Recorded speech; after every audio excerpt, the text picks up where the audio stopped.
The arrogance and downfall of Iblis, from heaven's heights to eternal damnation, the rise and fall of Iblis.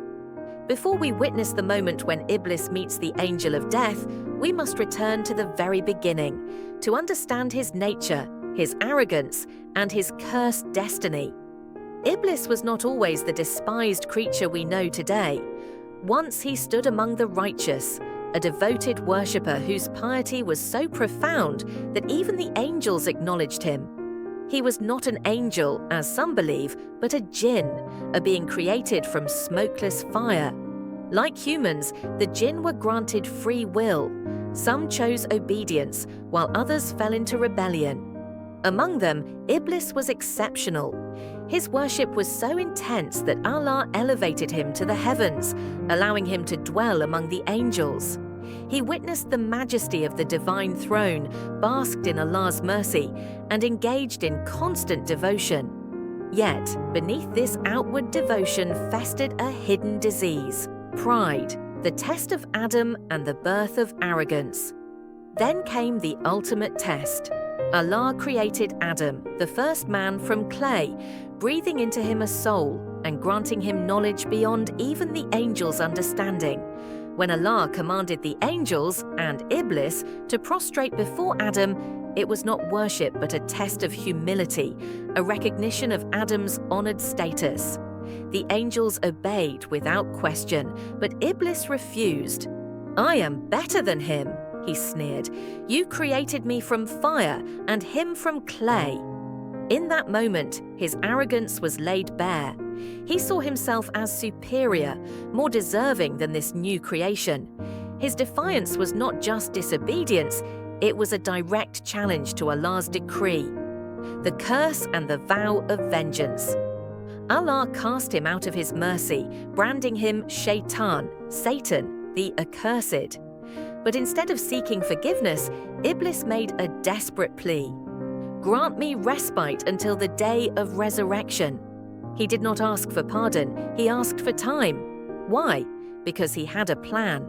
If he could not escape his fate, he would drag humanity down with him. He vowed to mislead Adam's descendants, to whisper doubts, to inflame desires, and to turn them away from Allah's path. Allah allowed it, but with a warning: "You are of those reprieved, but hell is your promised place, and that of those who follow you."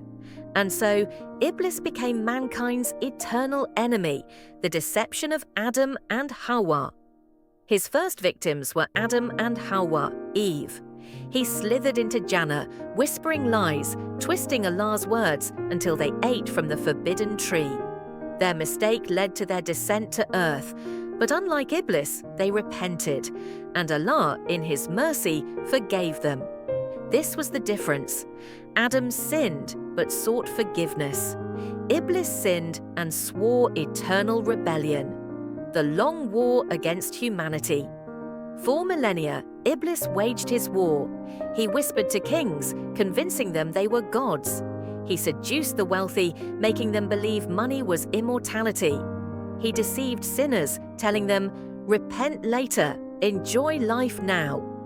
Yet deep down, he knew the truth. Death comes for everyone.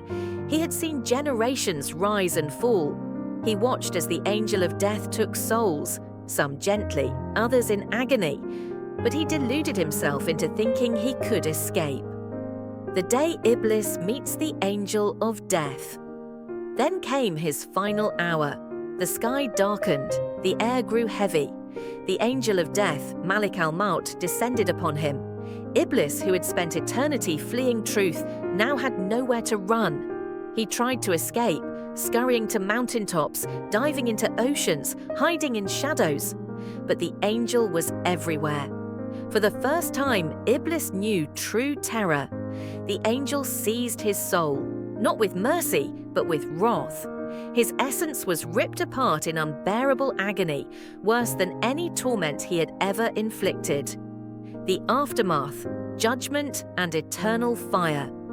His death was only the beginning. On Judgment Day, he stood before Allah, exposed in his shame. His followers, those he had deceived, now cursed him, realizing too late that he had no power, only lies. Allah's decree was final.